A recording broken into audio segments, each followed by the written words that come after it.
Hello everyone, আসসালামু আলাইকুম। কেমন আছেন সবাই? আশা করি খুব ভালো আছেন।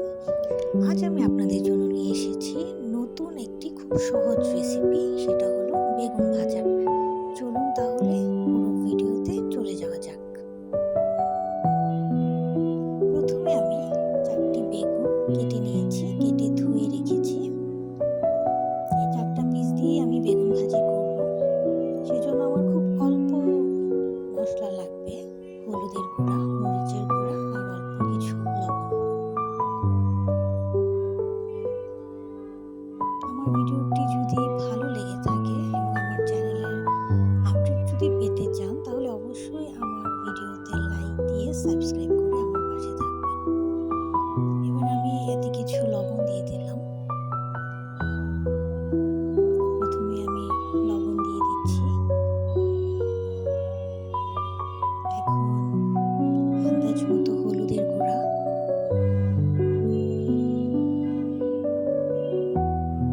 এবার অল্প একটু মরিচের গুঁড়া। আপনারা যদি ঝাল বেশি খান তাহলে একটু বেশি দিবেন।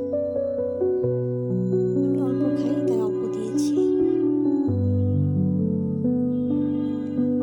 এবার হলুদ, মরিচ আর লবণটা দিয়ে আমি একসাথে মাখিয়ে নিব, খুব ভালোভাবে মাখিয়ে নিব। ম্যারিনেট করে রেখে দিব 5 থেকে 10 মিনিট। মাখানো শেষ হলে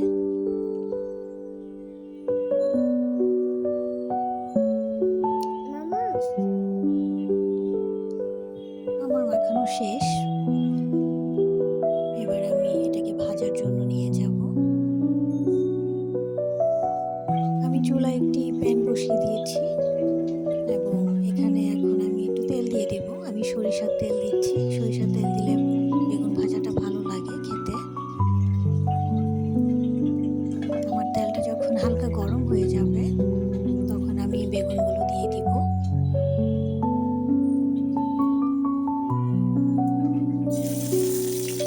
এবার আমি এক এক করে 4টা বেগুন দিয়ে দিচ্ছি।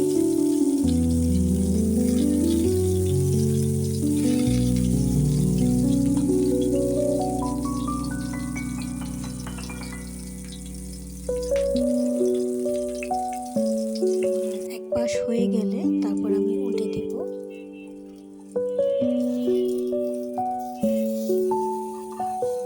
এবার আমি উল্টে দিচ্ছি। তেলের পরিমাণ খুব বেশিও দিব না, আবার খুব কমও দিব না। আমার এখানে মনে হচ্ছে তেল একটু কম হয়ে গেছে, তাই আমি হালকা একটু তেল অ্যাড করে নিচ্ছি।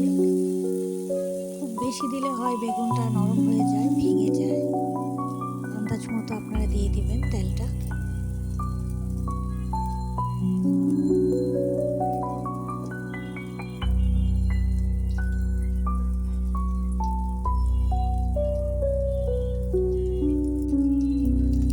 এবার আমার বেগুনটা প্রায় হয়ে এসেছে।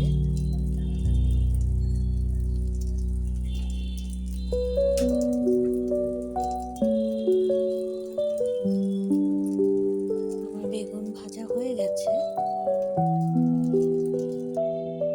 এবার আমি এটাকে পরিবেশন করব একটা প্লেটে। এই যে দেখুন, তৈরি হয়ে গেলে খুব সহজ বেগুন ভাজি। এটা আপনারা ঝটপট যে কোনো টাইমে বাসায় বানিয়ে নিতে পারবেন খুব অল্প সময়ে। আশা করি আমার রেসিপিটি খুব ভালো লেগেছে। সবাই ভালো থাকবেন, সুস্থ থাকবেন এবং আমার চ্যানেলটি অবশ্যই সাবস্ক্রাইব করবেন যেন